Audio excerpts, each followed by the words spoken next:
Ya, karena pembubaran ini kemudian timbul lagi pro dan kontra gitu. Saya cuma mau ingatkan kepada kita semua bahwa tujuan daripada reformasi 98 itu agar bangsa kita lebih demokratis. Teman sejati akan mengingatkan atau katakanlah mengkritik kita.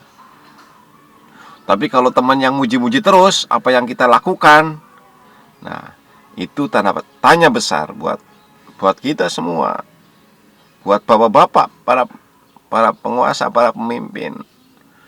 Kenapa dia muji-muji terus kita, ya kan? Jangan-jangan ada udang di balik tepung. Assalamualaikum warahmatullahi wabarakatuh, teman-teman.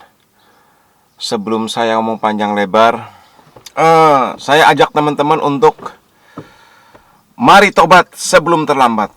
Yang belum sholat, sholat. Yang masih marah-marah, ya harus mulai belajar sabar. Yang suka selingkuh,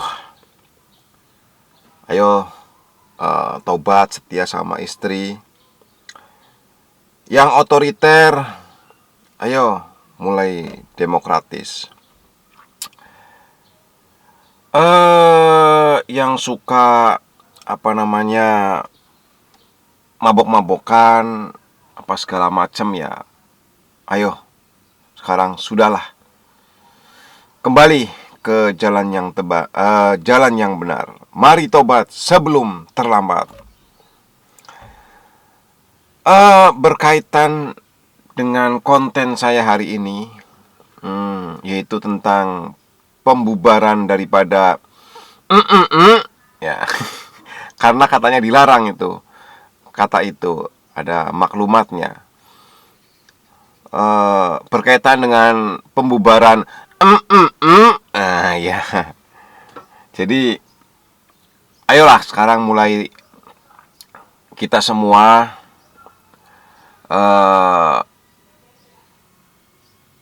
saling bergandengan tangan. Saling bergandengan tangan. Gak ada gunanya kita terus berkonflik sebenarnya. Terus pro dan kontra. Kan masyarakat terbelah nih. Masyarakat sekarang terbelah. Ada yang pro dan ada yang kontra. Ya. Dulu ada cebong dan kampret, ya kan? Terus kemudian setelah ada yang menang, bersatulah mereka dalam satu biduk pemerintahan. Ya, seharusnya yang A, yang menang merangkul pendukungnya, yang kalah merangkul pendukungnya, kemudian saling kongko, bersatu, ya kan, untuk tidak terpecah belah lagi. Begitu loh. Itu kan cita-cita atau tujuan daripada mereka bersatu di level elit. Tapi ternyata kan di bawah masih saja ada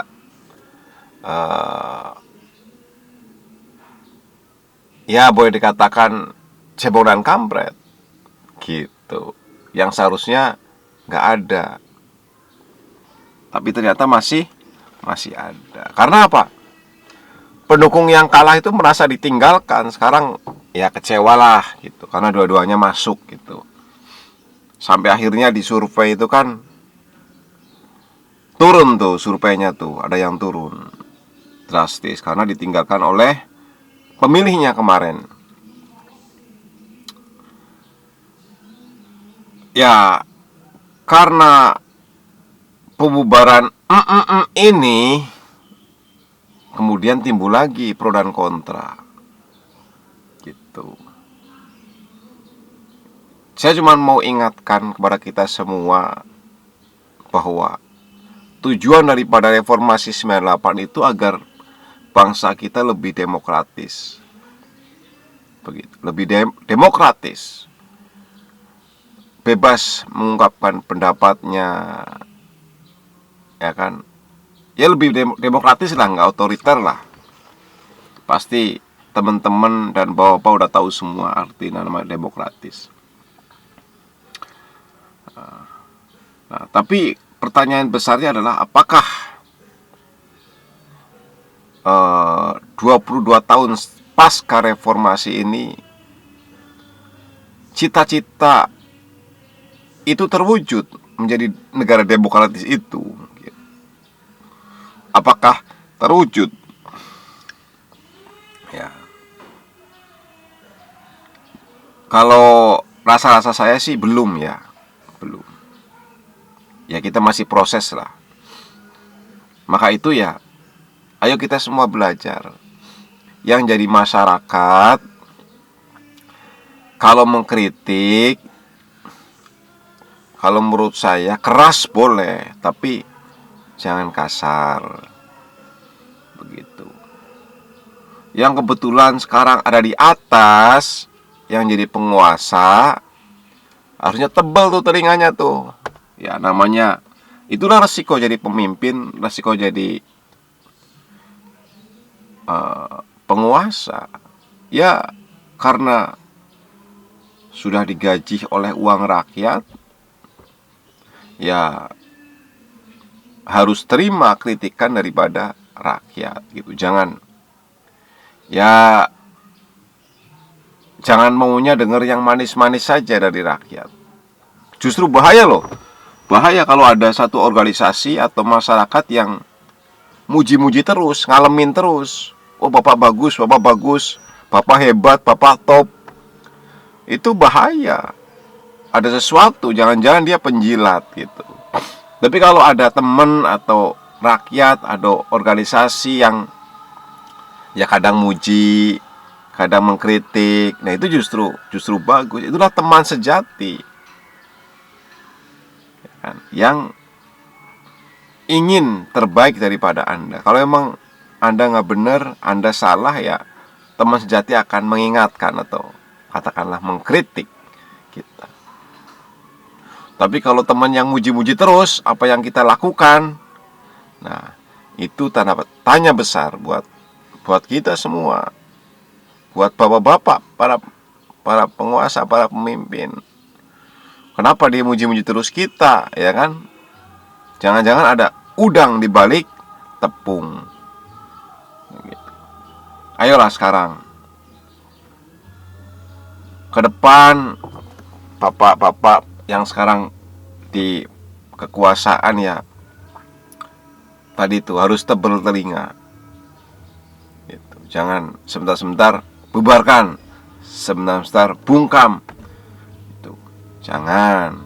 Ya bapak itu pemimpin, bukan golongan A doang, bukan pemimpin golongan B doang, tapi pemimpin kita semua gitu. Meskipun yang B misalkan nggak milih bapak, tapi karena bapak sudah terpilih, ya mau nggak mau golongan A dan B adalah anak-anak bapak yang harus bapak juga lindungi dan rawat gitu.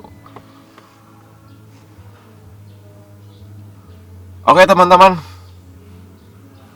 ya saya mau ngucapin selamat tahun baru buat kita semua. Mudah-mudahan tahun 2021 negara kita aman lah ya, tentrem, nggak banyak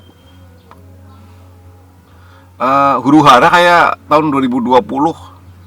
Ya mudah-mudahan COVID juga hilang, meskipun saya dengar ada COVID jenis baru atau varian baru. Aduh, apalah, bikin pusing. Oke teman-teman,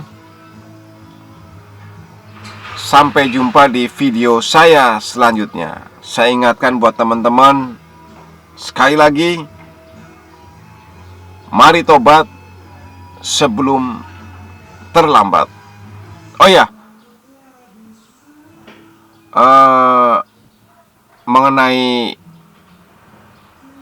itu tadi, pembubaran ini, kalau seandainya ex anggota itu membuat organisasi baru, ya mau nggak mau pemerintah harus welcome dong. Itu haknya mereka, karena secara politik mereka masih masih berhak untuk membuat organisasi dan ormas dan lain sebagainya lah. Jadi nggak ada alasan untuk untuk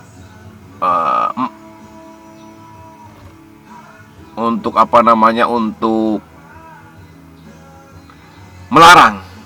Jangan kayak ada tokoh senior yang mengancam, misalkan X ini nggak boleh ditampung, nanti kalau ditampung begini begitu. Nah, itu kurang elok lah ya. Toh mereka masih warga negara dan hak politiknya belum dicabut, jadi ya sah-sah saja mereka bikin organisasi lagi dan lain sebagainya. Oke, itu sajalah.